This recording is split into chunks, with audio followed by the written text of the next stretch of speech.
Kabut asap Kalimantan sampai Malaysia, 108 sekolah terpaksa ditutup. Asap dari kebakaran di Indonesia ternyata sampai membuat sekolah-sekolah di Malaysia harus ditutup.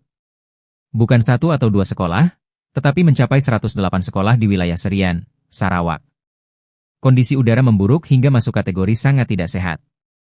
Para siswa pun terpaksa belajar dari rumah demi menghindari paparan kabut asap. Lantas, bagaimana kabut asap dari Kalimantan bisa sampai ke Malaysia? Dan separah apa kondisi udara di sana? Kabut asap kembali menjadi masalah lintas negara di Asia Tenggara.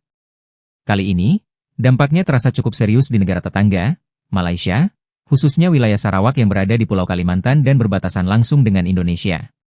Pada 12 Agustus 2026, sebanyak 108 sekolah di Divisi Serian, Sarawak, ditutup sementara setelah kualitas udara memburuk akibat kabut asap.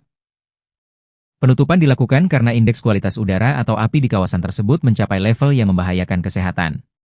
Dalam sistem indeks Malaysia, angka 201 hingga 300 masuk kategori sangat tidak sehat. Sementara itu, ketika kondisi udara memburuk, masyarakat diminta mengurangi aktivitas di luar ruangan. Yang menarik, penutupan sekolah ini bukan berarti kegiatan belajar dihentikan sepenuhnya.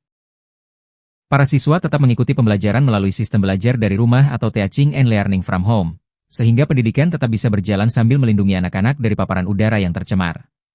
Lalu, dari mana asal kabut asap tersebut? Kabut asap yang menyelimuti sejumlah wilayah Sarawak disebut berkaitan dengan kebakaran hutan dan lahan di Indonesia, terutama di wilayah Kalimantan. Angin muson barat daya dapat membawa asap melintasi perbatasan menuju Malaysia. Kondisi cuaca yang kering juga membuat kabut asap semakin sulit menghilang. Situasi di Sarawak bahkan sempat memburuk. Beberapa wilayah seperti Tebedu dan Serian mencatat indeks kualitas udara di atas 200, yang masuk kategori sangat tidak sehat. Sejumlah kawasan lain juga berada dalam kategori tidak sehat. Pemerintah Malaysia kemudian mengingatkan masyarakat untuk mengurangi aktivitas luar ruangan ketika kualitas udara memburuk. Kementerian Kesehatan Malaysia juga meminta masyarakat segera mencari pertolongan medis jika mengalami sesak napas atau batuk berkepanjangan. Fenomena ini kembali menunjukkan bahwa kebakaran hutan dan lahan tidak hanya berdampak pada wilayah tempat api berada. Asap dapat terbawa angin melintasi batas negara dan mengganggu kehidupan masyarakat di negara tetangga. Sekolah tutup, aktivitas warga terganggu, dan kualitas udara memburuk.